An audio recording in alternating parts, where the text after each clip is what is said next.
গোপালগঞ্জে ৪ জনের মৃত্যু নিয়ে একটা বিতর্ক আছে। এই মৃত্যু ব্যাপারে কেন আম সরকার দায়-দায়িত্ব নিচ্ছে না, কেন বলছে না?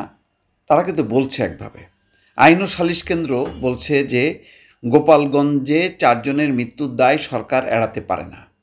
এটাও সত্য, কিন্তু আইনশৃঙ্খলা পরিস্থিতি যে পর্যায়ে উন্নীত হয়েছিল, আর কি করার থাকতে পারে?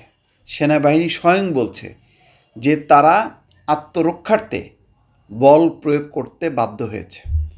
এখন বল প্রয়োগ করেছে, কোন মাত্রায় বল প্রয়োগ করেছে? ফাঁকা গুলি ছুঁড়েছে নাকি সোজা শরীর লক্ষ্য করে গুলি ছুঁড়েছে সেটা পরিষ্কার না। গোলাগুলি দুই তরফেই হয়েছে, তারাও দেশীয় অস্ত্র নিয়ে যুদ্ধ করেছে। এরকম যুদ্ধে প্রাণহানি অস্বাভাবিক না। বিষয়টা ছিল যে যদি ধরেন পুলিশ বা আর্মি বা সেনাবাহিনী, আইনশৃঙ্খলা রক্ষাকারী বাহিনী, তারা সর্বোচ্চ চেষ্টা করেছে, তারা লাঠিচার্জ করেছে, টিয়ার গ্যাসের সেল নিক্ষেপ করেছে, সাউন্ড গ্রেনেড বেড়েছে, তারপরে ফাঁকা গুলি ছুঁড়েছে, কোনো কিছুতে কি রক্ষা করা যাচ্ছিল?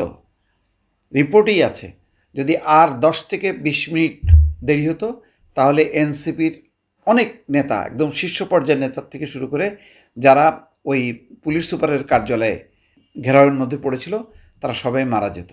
তাহলে কি করার আছে? একটা উচ্ছৃঙ্খল উদ্ধত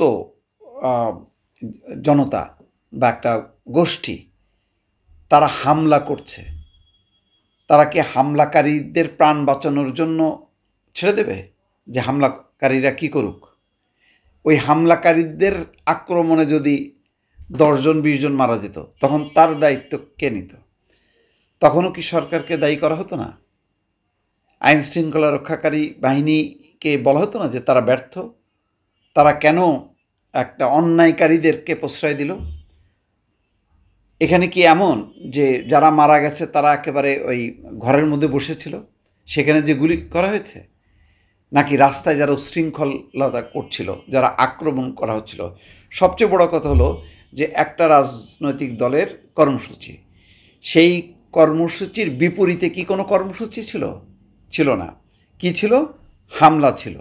দফায় দফায় সকাল থেকে শুরু করে হামলা করতে করতে তারা এমন পর্যায়ে গেছে, তাদের শক্তিটা বৃদ্ধি পেয়েছে যে তারা সেনাবাহিনীকেও পর্যন্ত ছাড় দেয়নি। এই ক্ষেত্রে কি করার ছিল? তাদের কোনো শান্তিপূর্ণ কর্মসূচিতে কি গুলি চালানো হয়েছে? তো সুতরাং এখানে স্বীকার অস্বীকার মানে কি আছে? এখানে যেমন বলা হয় না যে মৃত্যু হচ্ছে যুদ্ধের একটা অংশ, এখানে তো রীতিমতো যুদ্ধ চলেছে। কার সাথে যুদ্ধ চলেছে? এক দল গোপালগঞ্জে এসছে, একটা রাজনৈতিক দল, তারা শান্তিপূর্ণভাবে কোনো অস্ত্র শস্ত্র ছাড়াই তারা একটা কর্মসূচি করছে, সেই কর্মসূচির উপর হামলা করেছে। এখন ওই হামলাকারীদেরকে কোনোভাবেই নিবৃত্ত করা যাচ্ছে না, বরং নিবৃত্ত করতে যেয়ে মানে প্রচুর ক্ষয়ক্ষতি হয়েছে। গাড়ি পুড়িয়েছে, সরকারি স্থাপনায় হামলা করেছে, কারাগারে হামলা করেছে। তখন কি করার আছে? যারা সন্ত্রাস করে, বিশ্বের এমন কোনো দেশ আছে সেই সন্ত্রাসীদেরকে নিবৃত্ত করার জন্য তাদেরকে গুলি করা হয় না? গুলি করা হয়েছে। এখানে কি করার থাকতে পারতো? মানে কি পরামর্শটা কি? যে মানে আইন শৃঙ্খলা রক্ষাকারী বাহিনী গুলিতে মারা গেছে, সুতরাং এই গুলি করাটা ঠিক হয়নি? বিষয়টা কীরকম? হ্যাঁ, সমালোচনা আছে অন্য। সেই সমালোচনাটা হচ্ছে এই যে আইন শৃঙ্খলা রক্ষাকারী বাহিনী কেন আগেই এই সমাবেশটা করতে দিল, তাদেরকে কেন বাধা দিল না? ঠিক আছে, সেই দুর্বলতা নিয়ে সেই সমালোচনা করা যেতে পারে। কিন্তু যখন একটা রাজনৈতিক দল তার অধিকার প্রয়োগ করতে গেছে, যেটা আইনসিদ্ধ, যেটা গণতান্ত্রিক, সেই অধিকারের উপর যদি কেউ হস্তক্ষেপ করে, তখন কাদেরকে বাঁচানো ফরজ? হামলাকারীদের? নাকি যারা আক্রান্ত হবে একেবারে নিশ্চিত তাদেরকে? কাদেরকে করবে? তো সুতরাং এখানে আমি যদি সব মৃত্যুকে যদি এক পাল্লায় মানে মাপি, ধরেন আজকে আমি আরেকটা আর্গুমেন্ট দিই যে এখানে 4 জন মারা গেল, তারপরে পুলিশ সেনাবাহিনী সরে গেল, তাহলে কি ওই মানে যারা হামলাকারী তাদের যে সংখ্যা, সেই উচ্ছৃঙ্খল জনতা, তারা কি ঢুকে পুলিশ সুপার কার্যালয়ে তাদেরকে পিটায় মেরে ফেলতো না? নির্মমভাবে মারত। তখন তখন কি এটা ক্রস হয়ে যেত যে এরাও মারা গেছে, এরাও মারা গেছে? এটি কি দায়িত্ব? আইন শৃঙ্খলা রক্ষাকারী বাহিনী ভাই, ওদেরও মারা গেছে 4 জন আর এদের মারা গেছে 20 জন, মানে এই বলে কি একটা সমাধানে আসা যেত? এখানে তো কোনোভাবে আইন শৃঙ্খলা রক্ষাকারী বাহিনীর, হ্যাঁ, সে পূর্ব সতর্কতা বা এটা করেনি, ওইগুলি নিয়ে সমালোচনা করা যেতে পারে, কিন্তু আইন শৃঙ্খলা রক্ষাকারী বাহিনীর দুর্বলতা আছে, এবং তারা সেই কারণে আপনার হামলা করা বৈধতা সেটা কি থাকে কখনো? আপনি হামলা করতে পারেন, আক্রমণ করতে পারেন? পৃথিবীতে কোথাও আছে? আমেরিকাতেই তো দেখা গেছে যে হামলাকারী, ওই যে ডোনাল্ড ট্রাম্পকে যে মানে বন্দুক চালালো দূর থেকে, তো গুলি করে FBI গুলি করে মারছে না? একটা কোনো শব্দ আছে যে এই মানে মারাটা ঠিক হয়নি? কেউ প্রতিবাদ করছে? কেউ মামলা করছে? তাহলে আমরা কোন দেশের উদাহরণ দেব? এখানে আহাজারির কি আছে?